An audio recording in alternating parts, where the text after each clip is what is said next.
Hey guys, welcome back to my channel. Thank you so much for watching. This is going to be my first Christmas decorating video that I'm sharing with all of you, and I'm really excited for this one because it's really near and dear to my heart. This is a tradition that I did as a child with my aunt and my grandmother every single year. We would put together a really elaborate Christmas village, and this one is going to be a much smaller scale than I did as a child, but it's still really nice and we're still going to jazz it up, but it's definitely not going to be as big. My aunt would have street signs and working lights, street lights and all kinds of things, and I have this one 6-foot table, so we're gonna make it work with this. But this is really super special because my aunt actually passed away 2 years ago and left me with the same houses that we put together. So now I'm going to be putting them together with my family, and it's just really sentimental to me. So I hope you all enjoy this video, and I hope that I can share any tips and tricks along the way.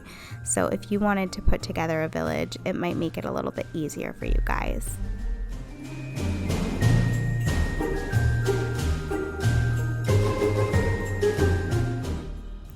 So to start the village, I have my 6-foot table here, and I used a cream colored tablecloth. And the reason why I chose that color was because it blends in with the snow that you'll see I put on the table later. So it just blends in nicely. And basically you're just going to want to kind of lay everything out first just to figure out where you want to position everything. And I bought those white risers that you see in the back there from Michael's. And I did that because I like a little bit of height, just to have different dimension for the village. I just think it looks really pretty. So I'm just kind of putting all the houses out where I see fit and where I want them to go, just giving a little bit of space in between all of them.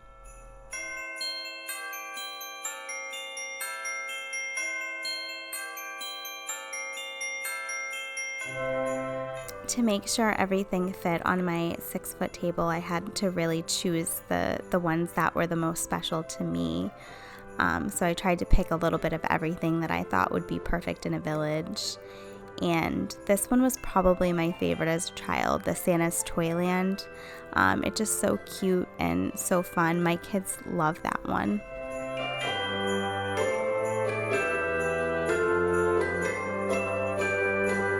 It's so hard to pick favorites, honestly, because that grocery store is so cute too. I have a little grocer man that's holding a basket of fruit, and I put it in front of it, and it's just one of my favorite my favorite things. But do any of you guys have a Christmas village, or is that something you ever did as a child? If so, what's your favorite part? I'd love to know in the comments. Let me know down below.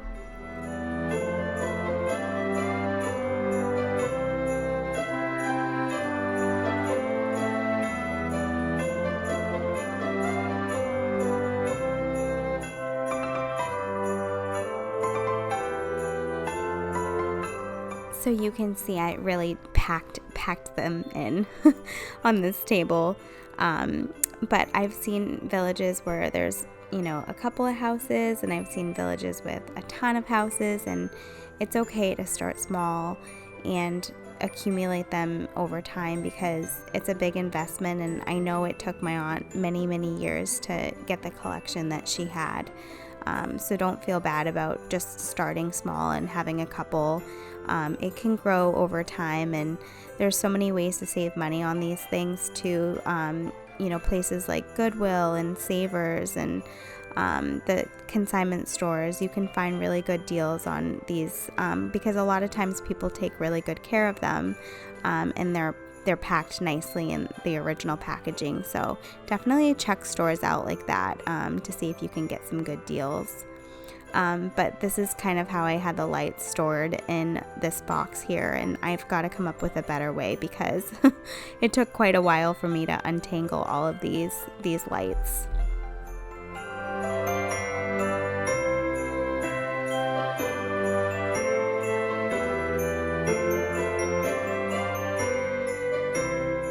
My daughter was so cute. She was just prancing around the room. She was so excited to do this with me.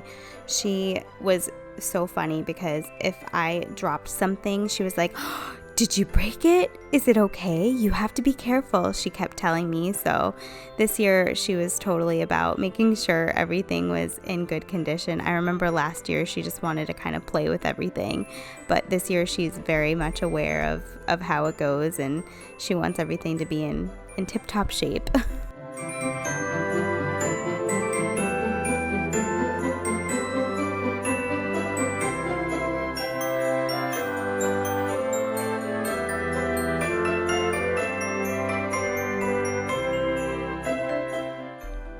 So now I'm just going ahead and connecting all of the lights together. It's kind of nice, they all kind of string together, so I don't need a bunch of extension cords and whatnot. But I'm just placing them in the backs of the houses.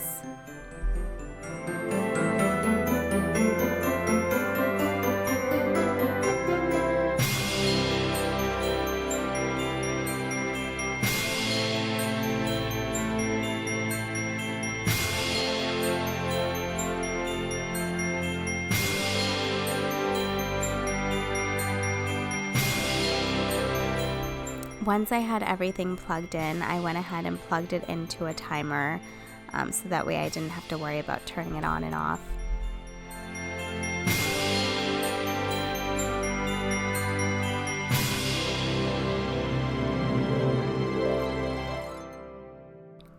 Sometimes these bulbs get finicky too, so you might have to replace the bulb if it burns out here and there, but it's really easy to do.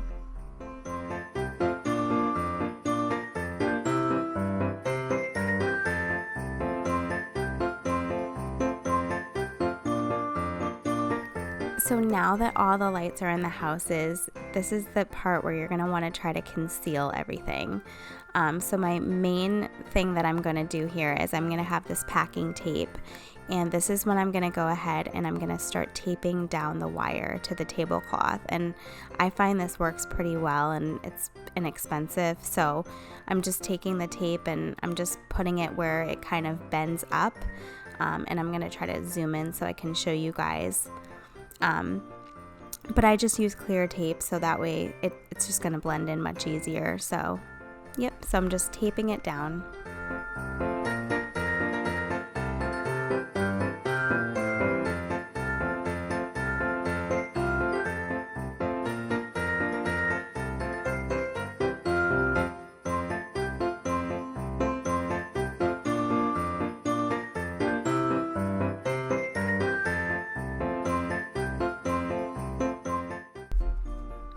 And you don't need to worry about taping down every single part of the wire, but you really just want to focus on the spots that are sticking up. So you're just going to go ahead and go around and do that to all of the spots that you see.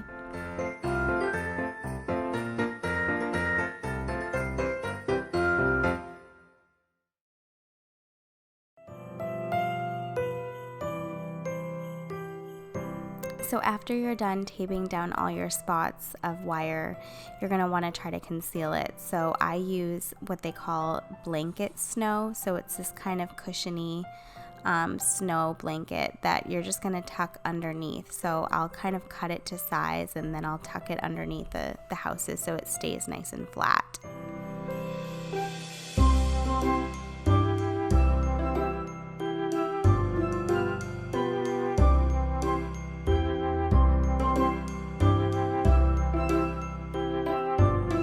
And I'll go ahead and go around and do this everywhere that I see wire.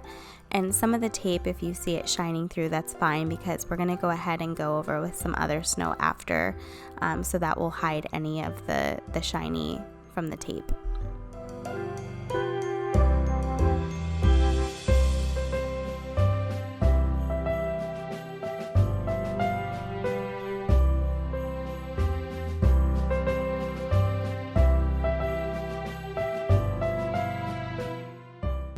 One thing I wanted to mention to you guys was the reason why you want to kind of keep the blanket snow flat is because if you're putting little accessories on it and people, you want it to be on a flatter surface, because I found if it gets bunched up, they're just not going to stand up straight. They're just going to fall over all the time.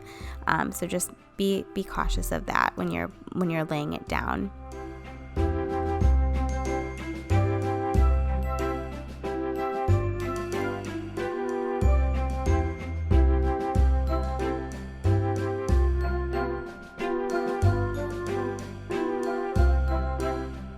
So once you've laid down all your blanket snow, now comes the really fun part, but really messy part also.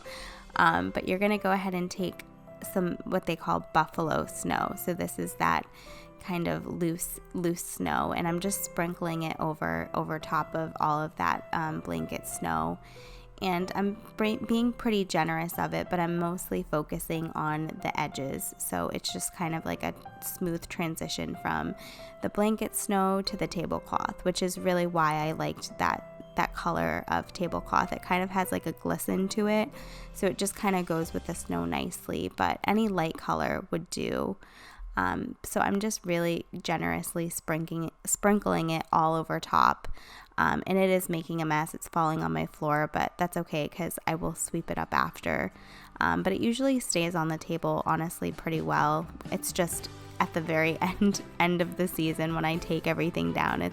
It's quite the mess, but it's okay because it looks so pretty, and I just feel like it makes it look so much more realistic.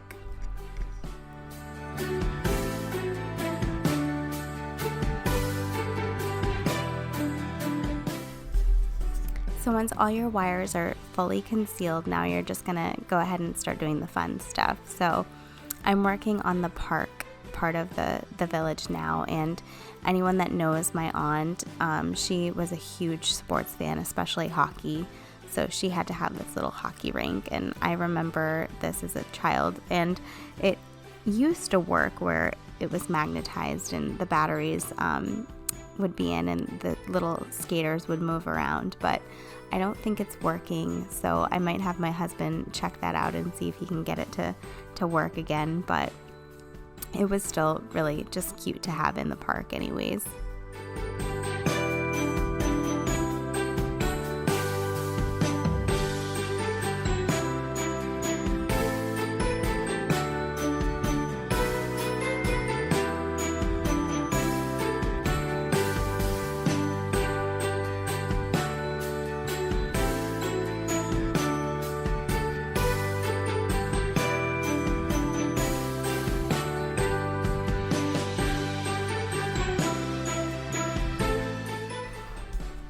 So the next thing I'm going to go ahead and do is start placing all of the trees around, and same thing with the houses in the back. I'm just going to kind of do the bigger trees in the back for some height and dimension, and just kind of place them all around wherever you like.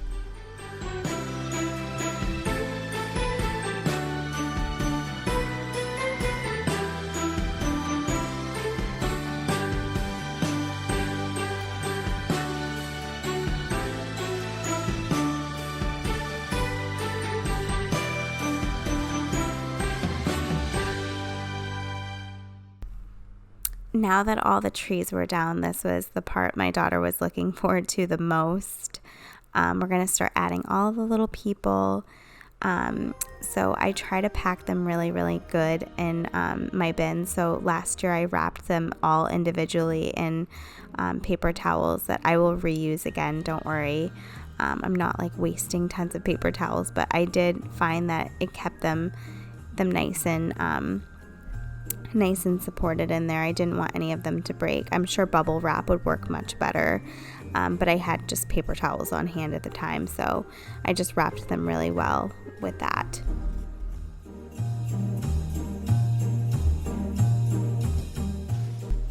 It was so cute to see her little face light up every time she opened up a new one. She was pretty excited about this one. It was a little Dalmatian, and she's really been into that 101 Dalmatians movie. So it was really cute to see her so excited.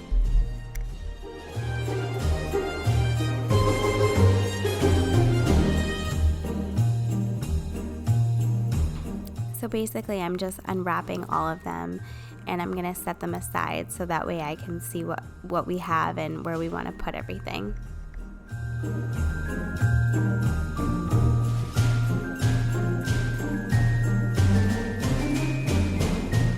This is probably the funnest part, just kind of placing everything where it looks like it belongs. So I put the little policeman helping the old man walk across the street at the police station, and Ella was excited because she found the Santa.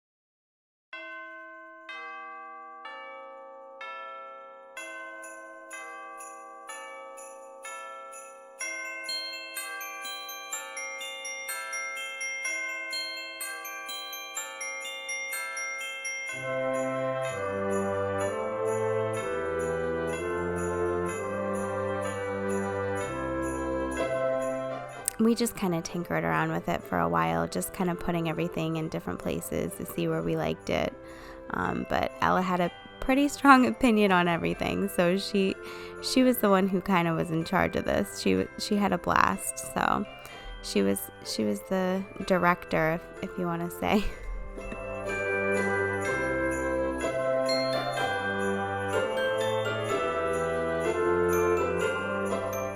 We called it a night after we had finished putting all the people out, because it had been a pretty long day of doing this stuff, and I would have shown you guys an overview of what it looked like when it was darker, but it's just really, really hard to see on camera. It just looks really blurry. So I'll show you guys in the morning what it looked like when it was all complete.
And that is our completed Christmas village.